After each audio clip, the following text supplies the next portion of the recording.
Let's start new essay, that is essay 800, audit of financial statements prepared in accordance with special purpose framework. First, examples of special purpose framework. In that, first example is cash receipts and payments, and that is the example of creditors. Second, financial reporting provisions as according to the regulator, and the third is loan agreements और project grant that is according to the contractor. मतलब ये सब जने हमसे special purpose framework के हिसाब से financial statements मांग सकते हैं। तीन तीन चीजें, क्रेडिटर्स, रेगुलेटर, कॉन्ट्रैक्टर। क्रेडिटर्स क्या मांगते हैं? कैश रिसेप्शन पेमेंट्स के हिसाब से फाइनेंशियल स्टेटमेंट्स मांगते हैं। Second, regulator financial reporting provisions के हिसाब से, and the third one is the contractor which is according to loan agreement or project grant. Now, second point is consideration for accepting the engagement. Determine the acceptability of FRF as per ऐसे 210, मतलब जो ऐसे 210 है उसके हिसाब से acceptability of FRF decide करो। Second point is obtain the understanding of तीन चीजें अंडरस्टैंडिंग तीन चीजों की करनी है। पहला, purpose for financial statements prepared, purpose for the financial statements prepared. Second, the intended users, जो भी इंटेंडेड यूजर्स है वो कौन कौन है। And the third is the steps taken by the management to determine the acceptability of the FRF. तो पहला क्या है? Considerations for accepting the engagement. पहला तो determine the acceptability of FRF as per SA 210, ऐसे 210 के हिसाब से एक्सेप्टेबिलिटी डिटरमाइन करो। फिर सेकंड पॉइंट है ऑब्टेन द अंडरस्टैंडिंग ऑफ तीन चीजें, purpose of financial statements prepared, second intended users, and the third is steps taken by the management to determine the acceptability of the financial reporting framework. अब इसमें needs of intended users is a key factor for acceptability of FRF. मतलब जो भी intended users की need है वो क्या है, वो एक मेजर फैक्टर बन जाता है for the acceptability of the FRF.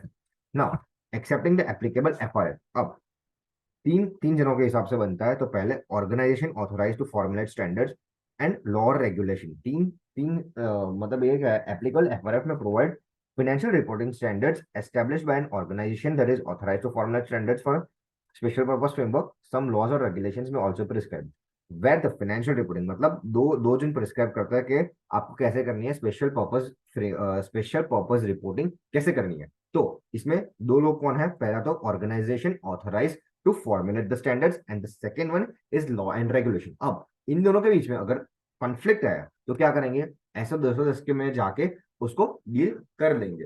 फिर पॉइंट क्या है कि applicable FRF may provide the financial reporting provisions of a contract.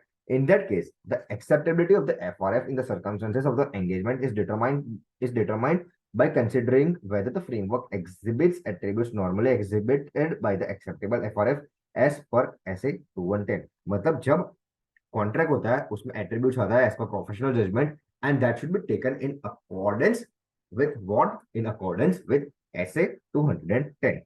सो हो गया एक्सेप्टिंग एप्लीकेबल एफआरएफ। तीन चीज है, organisation authorise to formulate standards, and second is law and regulation. अब जब लॉ एंड रेगुलेशन और ऑर्गेनाइजेशन के बीच में अगर कुछ कंफ्लिक्ट आती है तो उसमें ऐसे 210 लगा दो, और कंट्रीब्यूट्स कॉन्ट्रैक्ट्स है तो एट्रीब्यूट्स लगाओ, और प्रोफेशनल जजमेंट के हिसाब से ऐसे 210 में जाके उसको डील कर लो, खत्म बात। फिर पॉइंट आता है considerations when planning and performing of an audit. Considerations when planning and performing of an audit. तो पहला तो पॉइंट है whether it requires special consideration. तो इसमें लिखना ऐसा देख लेंगे क्या एप्लीकेशन ऑफ ऐसे वेदर रिक्वायर्स स्पेशल कंसिडरेशन। तो उसके हिसाब से तीन पॉइंट है अपने। तो तीन पॉइंट है, तीन एग्जांपल अपन को दिए। तो पहला एग्जांपल कौन सा है? ऐसे 320, सेकंड ऐसे 260, एंड लास्ट इज ऐसे 200। अब ऐसे 200 के हिसाब से क्या देखेंगे? एथिकल रिक्वायरमेंट्स कंप्लाई हुए कि नहीं, एंड रेलेवेंट ऐसे और रेलेवेंट रिक्वायरमेंट से कंप्लाइड, और इसके साथ साथ अपन इंडिपेंडेंस भी देख लेते हैं। तो ऐसे 200 का पॉइंट खत्म हो गया कि एथिकल रिक्वायरमेंट्स भी देख लो और रिलेवेंट ऐसे और रिलेवेंट रिक्वायरमेंट्स देख लो। एंड नाउ ऐसे 200 खत्म। नाउ वी कम टू ऐसे 320। अब ऐसे 320 क्या बोलता है कि मटेरियलिटी सेट करनी है। तो judgement about materiality should be based on the financial information required by the intended users. बस वही है, अपन ने पहले देखा कि needs of intended users is a key factor. तो यही बात यहाँ पे आ जाती है कि judgement about materiality should be based on the financial information needs of the intended users. Now दो पॉइंट हो गए, ऐसे 200 वाला हो गया, ऐसे 320 वाला हो गया। बीच वाला एक बाकी रह गया, ऐसे 260 में क्या बोलते हैं कि person responsible for oversight of general purpose framework and special purpose framework may not be the same. मतलब जो ओवरसाइट करता है वो दोनों सेम नहीं हो सकते। जो जनरल पर्पस में जो मैनेजमेंट अपन को देती है और स्पेशल पर्पस में जो ओवरसाइट करते हैं वो सेम नहीं होगा। तो वो दोनों में डिफरेंस हो सकता है। तो इसके इसके कारण ऐसे 260 इररिलेवेंट बन जाता है इन द केस ऑफ ऐसे 800। तो तीन चीजें कि whether special consideration in planning and performing, when planning and performing of audit, planning and performing of audit. तो तीन चीजें क्या है, ऐसे 200, ऐसे 320, ऐसे 260।